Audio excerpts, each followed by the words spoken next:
Usa ka pagtuo,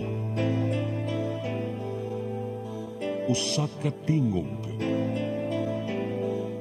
usa ka katawhan.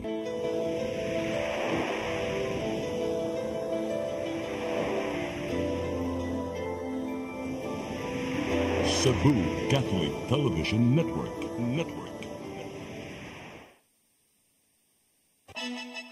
Gikan sa News Center sa Cebu Catholic Television Network, CCTN 47. Aniya na ang mga nagunang balita sa alas 12. Uluhan sa mga balita sa alas 12. Pangulo sa Cebu City Health Department buot ipasusi sa konseho sa syudad sa Subo. Governor Garcia mihangyo sa DOTR nga ikonsiderar ang mga manakayay sa gitukod nga BRT project. Mayong udto sa nga ni Dennis Tabar, ako si Gia Navarro. Kauban sa inyo sa puwersa sa CCTN News Team, kami matod kaninyo sa mga balita sa alas 12. O karon sa itong kompletong detalye sa mga balita, Konseho sa Syudad sa Subo buot mo pasusi sa kinaiya sa Pangulo sa Cebu City Health Department tungod sa gingong dili mayong pamatasan ngadto sa iya nga mga sakop. Gitribukar sa privilege speech ni Consel Merian de los Santos sa North District ang mga reklamong nadawat batok ni Dr. Day Sevilla. Usa nini mao ang mando ngadto sa mga kumadrona diin, why may tabong day off pagkaugma kung walay napahimog sumbata sud sayang 24-hour shift. Nakita ni De Los Santos nga dili maayo ang gibuhat ni Villa kay sukway kini sa gipatumang Magna Carta for Midwives. Gireklamo usab ang giingong kagkuwang sa mga gamit o kawalay transparency sulod sa City Health Department o gipakagamay lang siyang Pangulo ang kaayuhan sa mga trabahante. Human nakabalita si Villa sa mga gipabutyag ni De Los Santos sa konseho, wa siya makahatag og dugang pang mga komento bahin niini.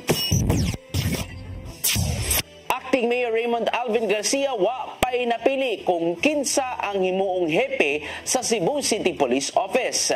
Kini bisan pamanog adun na gitudlo nga acting director ang Police Regional Office 7 nga si Police Colonel Antonieto Cañete. Ang kasayuran nito ni Arnold Bustamante.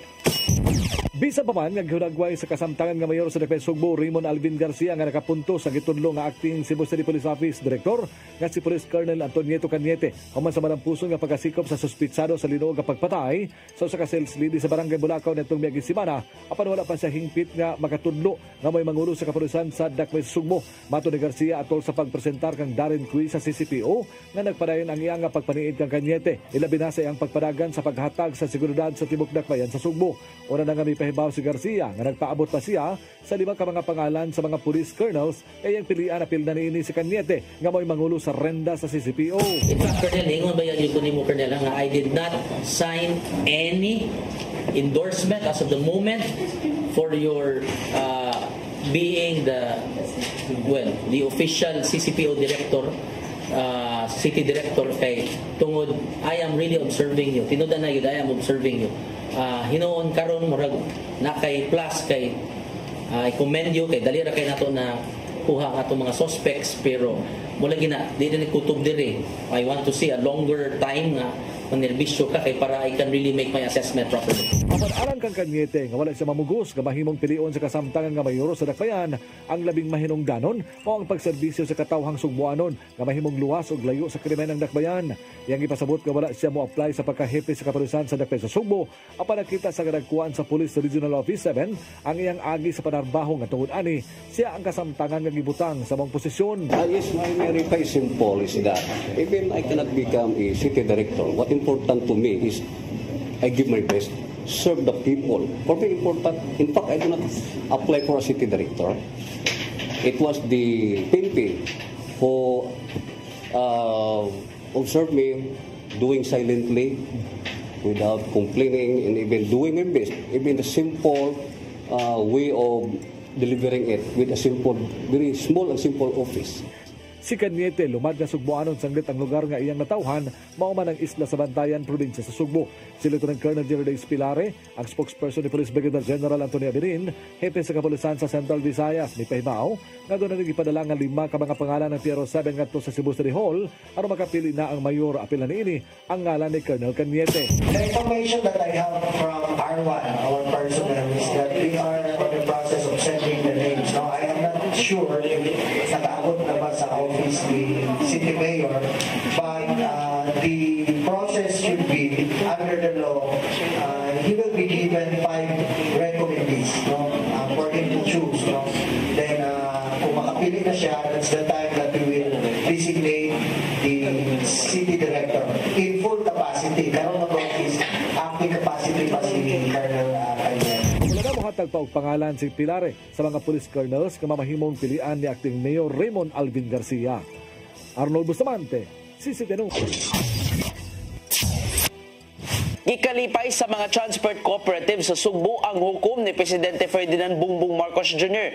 nga kinahanglan madayon ang POV Modernization Program.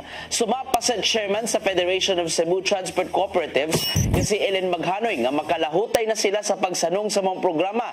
Maungdako ang pasalamat ngadto sa presidente. Wa giuyunan ni Marcos Jr. ang hangyo sa mga senador nga isuspenso ang PUVMP tungod kay pito na kahigayon na kining na extend. Mong wala gikatingala ni Greg Perez sa grupong Piston Cebu ang nimo pamahayag ni Marcos Jr. tungod kay maapektuhan na sab ang mga traditional jeepney operators. Padayunon sa Piston Cebu ang ilang kausa aron dili na hingpit ng mawad-an og panginabuhian ang ubang di pa makaapas sa modernong transportasyon. Gihangyo ni Gobernador Gwendolyn Garcia ang mga kadagkuan sa Department of Transportation nga taganog dakong konsiderasyon ang kinabag-ang publiko sa Cebu Bus Rapid Transit Project. Gikabalak-an mismo sa gobernador ang mamahimong dangatan sa CBRT project ilabi na sa mismong disenyo sama na lang sa bus station nga nahimutang sa tungang bahin sa kalsada og dakong pedestrian sa kilid diin mas masakripisyo ang mga nag-commute sa dalan. Mato ni Garcia nga delikado kung mapalpak ang CBRT project diin. Mosangpot kini sa bugat nga trapiko o bagka problema ang POV operators tungod sa dedicated lanes sa mga bus. Maong nanawagan siya sa DOTR nga kung mahimo, dili ipakaulaw si Presidente Bongbong Marcos Jr. nga may nangulo sa groundbreaking sa CBRT project niadtong Pebrero 2023. Moabot sa 6,000 ka mga bakanteng trabaho sa lokal o gawas sa nasod ang may mapaymuslan sa job fair sa Peso Mandawi City karong Agosto 17. Sa record gikan sa Peso Mandawi, moabot na sa 95% ang employment rate sa mong dapit. Ang kasayuran niyato ni Mary Rose Sagarino. Sa ikatulong higayon karong tuiga, ang Public Employment Service Office kon Peso muhimo og local ug overseas job fair karong Agosto 17. Moabot sa 6,000 ka mga trabaho ang itanyag sa 36 ka local companies ug usa ka overseas agency. Pipila sa mga trabaho nga mahimong masudlan naglambigit sa production, construction ug uban pa. Ang job fair ipahigayon alas 8 sa buntag hangtod alas 5 sa hapon sa Mandawi City Cultural and Sports Complex. Kini gihimo subay sa kasaulugan sa ika-55 nga charter anniversary sa Mandawi karong Agosto 30. Ato sa kitanaw unsa ni siyang mga job vacancies nga mo fit sa dagan sa panahon, di kay job vacancies nga murag hard to kana place ba kanang dili kay sugayan mabutangan bitaw kana lang vacancies nga sayon ra siya mabutangan. Padayon ang pagpahigayon sa Peso Mandawi og job fair diin sa usa ka tuig moabot sa 4 ka job fair ang ilang mapatuman bisan pa sa kalambuan sa Mandawi og pagka-industrial city aduna gihapoy mga walay trabaho nga mga residente. Sa dato sa Peso Mandawi ni aging tuig moabot sa 95% ang employment rate sa syudad ug kapin 4% ang unemployment rate. Kini base sa 200,000 nga ilang working population. Mga 95% kapin ang mga atong employment rate, mga 4% kapin ang atong unemployment. Nga underemployment ato mga 12 to 13% tingali. Doon na siya formula ang basehanan nga number of kanang population, number of number sa working population, na siya formula kanang may benchmark bang i-compute mo maabot sa anang kuan. Kita na sir.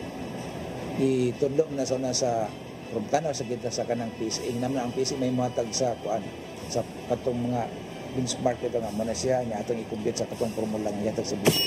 Mary Rose Sagarino, CCTN News. Og magkato naglangkob sa itong mga balita sa alas 12. Sangan sa tanang kaubanan sa CCTN News and Current Affairs.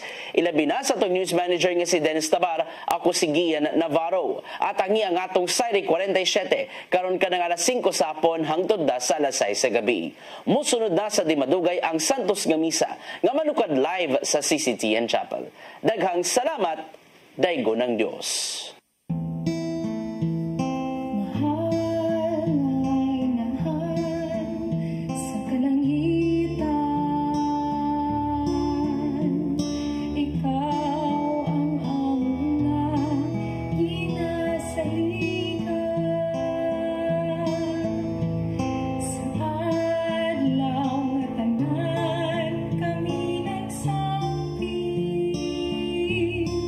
Kami mo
This live coverage of the Holy Mass is brought to you by Mr. and Mrs. Nicolas Cadillo and family, Mr. and Mrs. Alfred and Julie Go and family, Mr. and Mrs. Rene and Nanit Avila and family, Engineer Frederick and Mrs. Wanda Fekabahog and family.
In the name of the Father, the Son, the Holy Spirit, the Lord be with you. Sisters and brothers, today we celebrate the memorial of Saint Dominic. We pray for our own individual intentions, especially with our brothers and sisters who are with us through the live streaming. You were sent to heal the contrite of heart. Lord, have mercy. You came to call sinners. Christ, have mercy.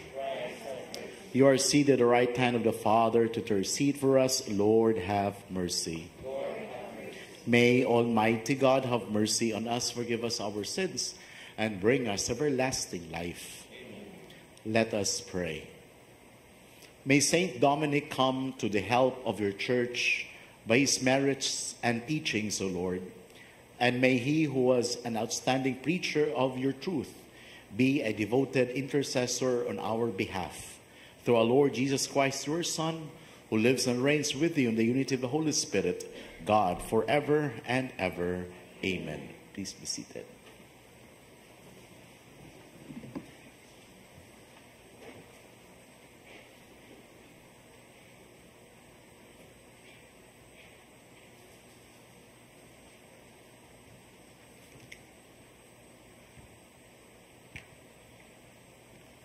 A reading from the book of the prophet Jeremiah. The days are coming, says the Lord, when I will make a new covenant with the house of Israel and the house of Judah. It will not be like the covenant I made with their fathers, the day I took them by the hand to lead them forth from the land of Egypt, for they broke my covenant, and I had to show myself their master, says the Lord. But this is the covenant that I will make with the house of Israel after those days, says the Lord.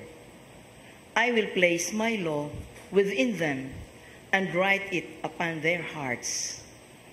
I will be their God, and they shall be my people. No longer will they have need to teach their friends and relatives how to know the Lord. All from least to greatest shall know me, says the Lord, for I will forgive their evil doing and remember their sin no more. The word of the Lord.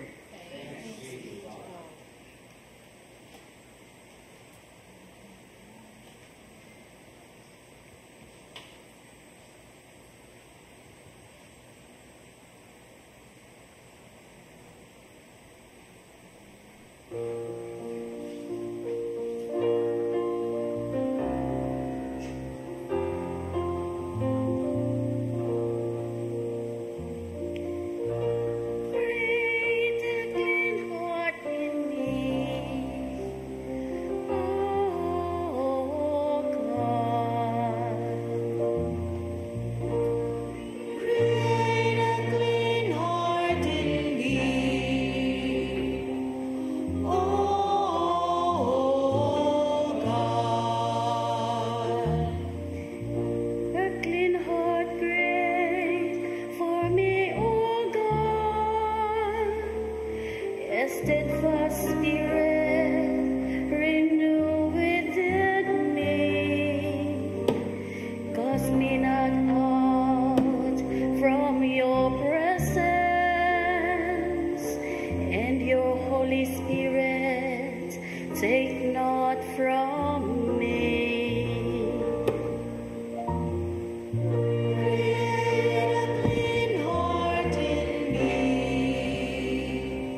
sacrifices should I offer a burnt offering, you would not accept it.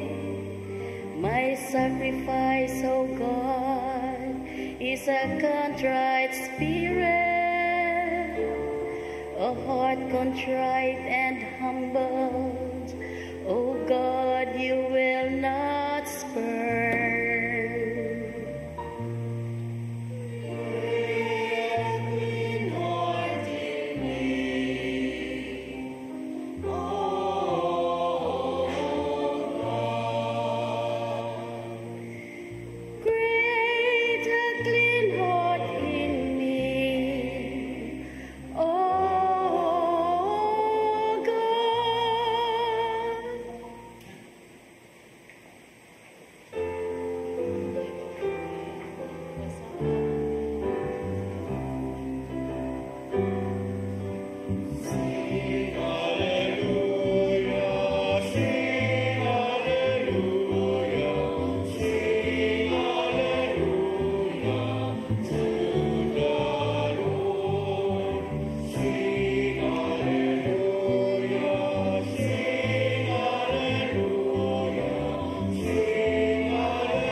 The Lord be with you. A reading from the Holy Gospel according to Matthew.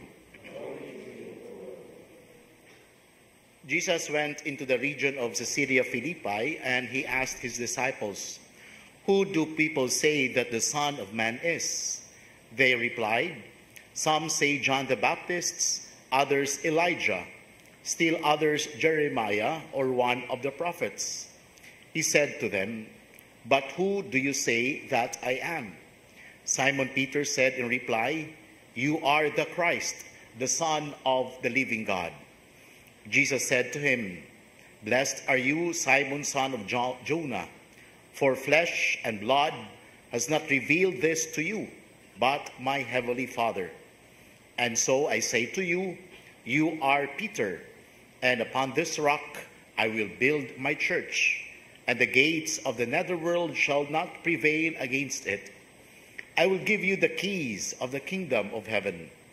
Whatever you bind on earth shall be bound in heaven, and whatever you loose on earth shall be loosed in heaven." Then he strictly ordered his disciples to tell no one that he was the Christ. From that time on, Jesus began to show his disciples that he must go to Jerusalem and suffer greatly from the elders, the chief priests, and the scribes, and be killed, and on the third day he be raised. Then Peter took Jesus aside and began to rebuke him. "God forbid, Lord, no such thing shall ever happen to you." He turned and said to Peter, "Get behind me, Satan. You are an obstacle to me. You are thinking not as God does, but as human beings do." The Gospel of the Lord.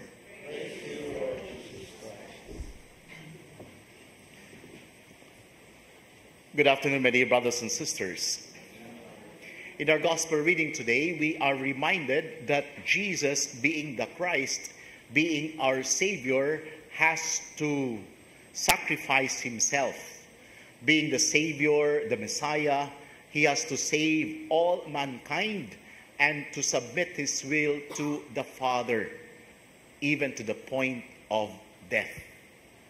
And why does Jesus have to go to Jerusalem and suffer and die?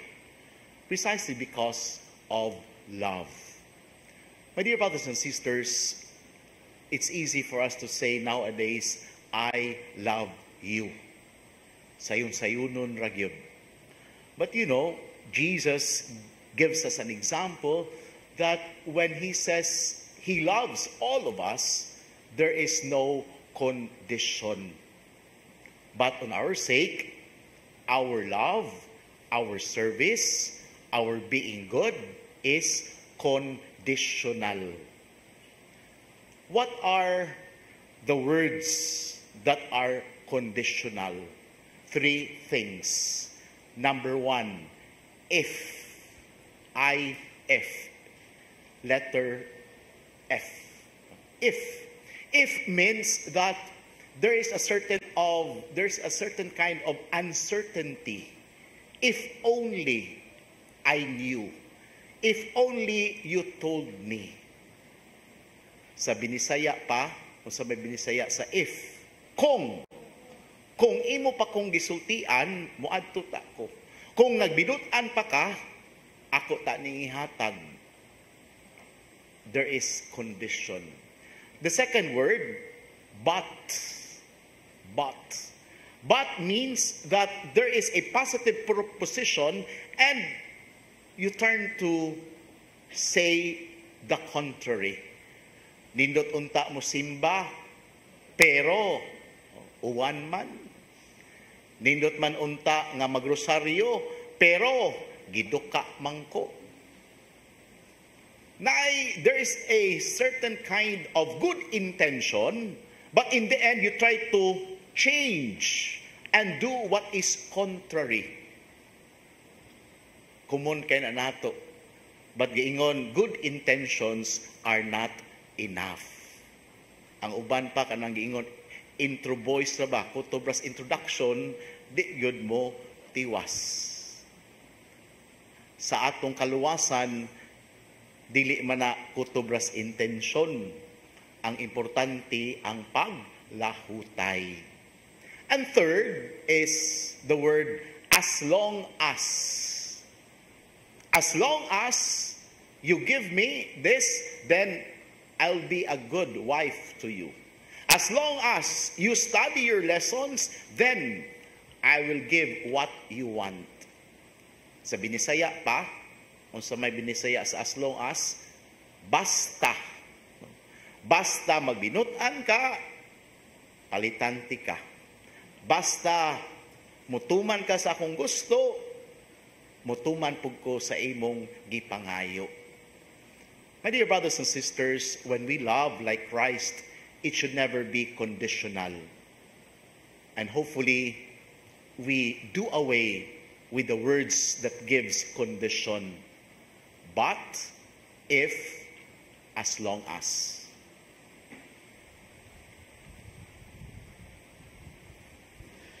Please rise. Peter was given the grace to confess Jesus as the Christ, the Son of the living God.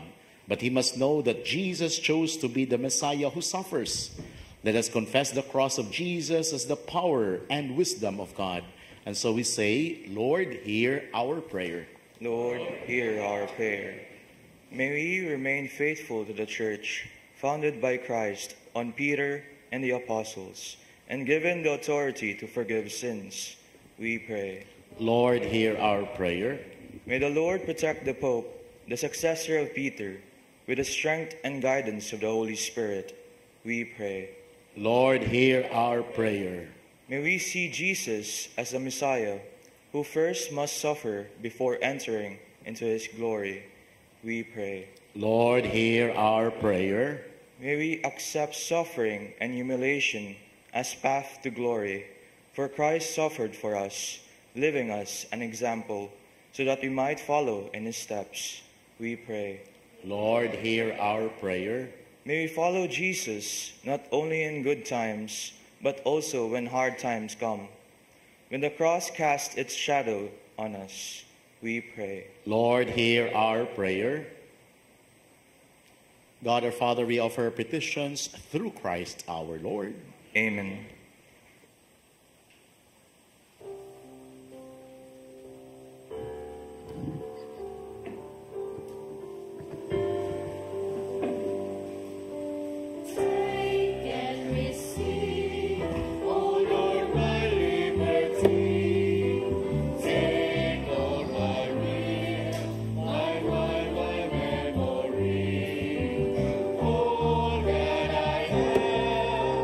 You have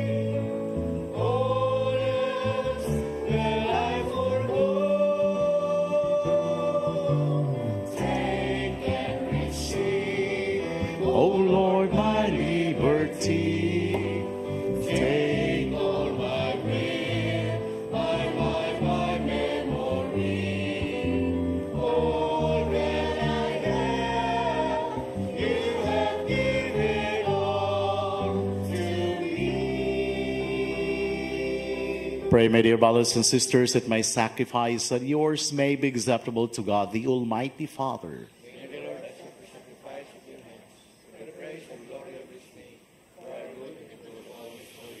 Attend mercifully to the prayers we offer you, O Lord, by the intercession of Saint Dominic, and through the great power of this sacrifice, strengthen by the protection of your grace those who champion the faith through Christ our Lord.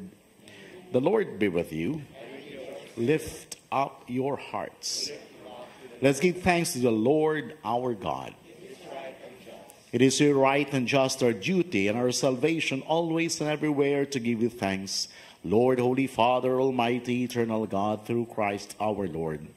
His death we celebrate in love, his resurrection we confess with living faith, and his coming glory we await with unwavering hope. And so with all the angels and saints, we praise you, as without end we acclaim.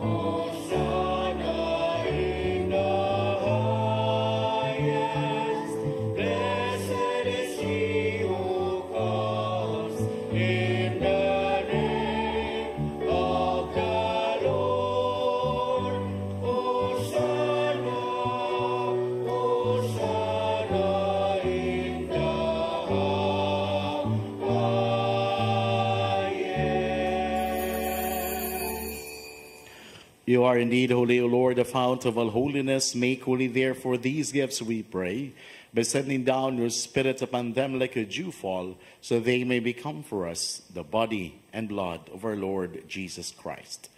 At the time he was betrayed and entered into his passion, he took bread and giving thanks, broke it, and gave it to his disciples, saying, "Take this, all of you, and eat of it, for this is my body, which will be given up for you."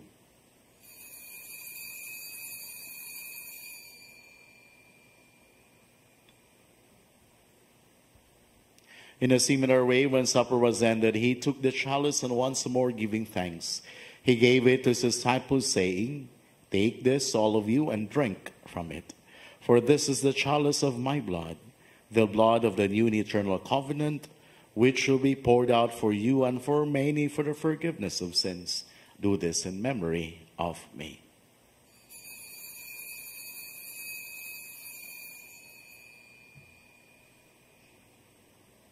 The mystery of faith.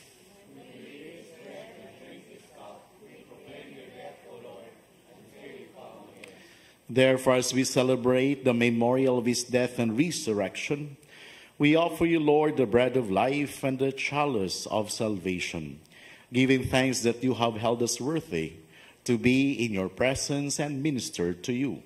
Humbly we pray that, partaking of the body and blood of Christ, we may be gathered into one by the Holy Spirit. Remember, Lord, your church spread throughout the world, and bring her to the fullness of charity, together with Francis, our Pope, and Jose, our Bishop, and all the clergy. Remember also our brothers and sisters who have fallen asleep in the hope of the resurrection, and all who have died in your mercy. Welcome them into the light of your face. Have mercy on us all, we pray, that with the Blessed Virgin Mary, Mother of God, with Blessed Joseph, her spouse, with the blessed apostles, and all the saints who have pleased you throughout the ages, we may merit to be co-heirs to eternal life, and may praise and glorify you through your Son, Jesus Christ. Through him, and with him, and in him, O God, Almighty Father, in the unity of the Holy Spirit, all glory and honor is yours forever and ever.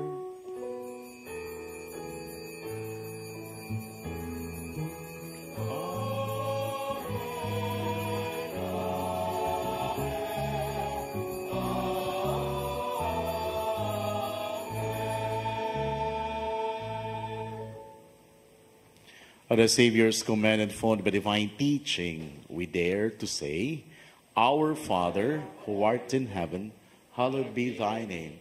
Thy kingdom come, thy will be done on earth as it is in heaven. Give us this day our daily bread, and forgive us our trespasses, as we forgive those who trespass against us. And lead us not into temptation, but deliver us from evil. Deliver us, Lord, we pray, from every evil. Graciously grant peace in our days, that, the help of your mercy, we may be always free from sin and saved from all distress, as we await the blessed hope and the coming of our Savior, Jesus Christ. Lord Jesus Christ, who said to our apostles, Peace I leave you, my peace I give you, look not on our sins, but on the faith of your church, and graciously grant her peace and unity in accordance with your will, who live and reign forever and ever. The peace of the Lord be with you always. Let us offer each other the sign of peace. Peace be with you.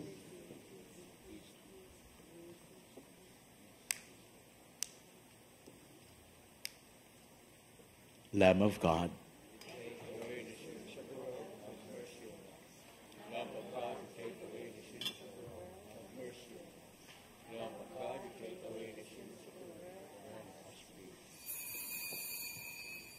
behold the Lamb of God, behold him who takes away the sins of the world. Blessed are those called to the supper of the Lamb.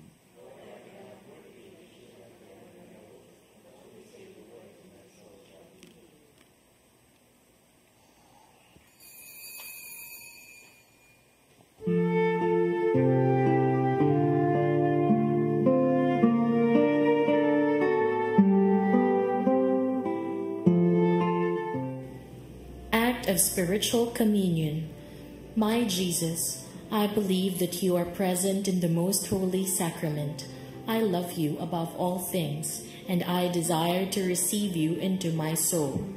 Since I cannot at this moment receive you sacramentally, come at least spiritually into my heart. I embrace you as if you were already there, and unite myself wholly to you. Never permit me to be separated from you. O my God, my only hope, I have placed all my trust in you, and I know I shall not be disappointed.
Please rise. Let us pray. May the communion year sacrament that we have consumed save us, O Lord, and conform in us the light of your truth. Through Christ our Lord. Amen. Let us remember that when we love, we refrain three conditional words. Three things: if, but, and as long as. The Lord be with you. And may Almighty God bless you, the Father, and the Son, and the Holy Spirit. The Mass has been offered. Go in peace. Any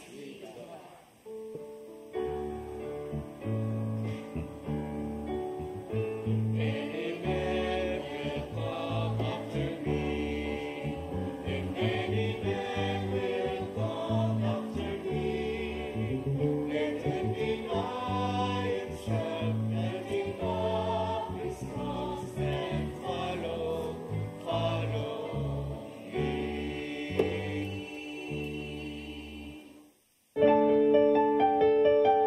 This live coverage of the Holy Mass is brought to you by Mr. and Mrs. Nicolas Cadillo and family, Mr. and Mrs. Alfred and Julie Co and family, Mr. and Mrs. Rene and Nanit Avila and family, Engineer Frederick and Mrs. Wanda Fekabahog and family.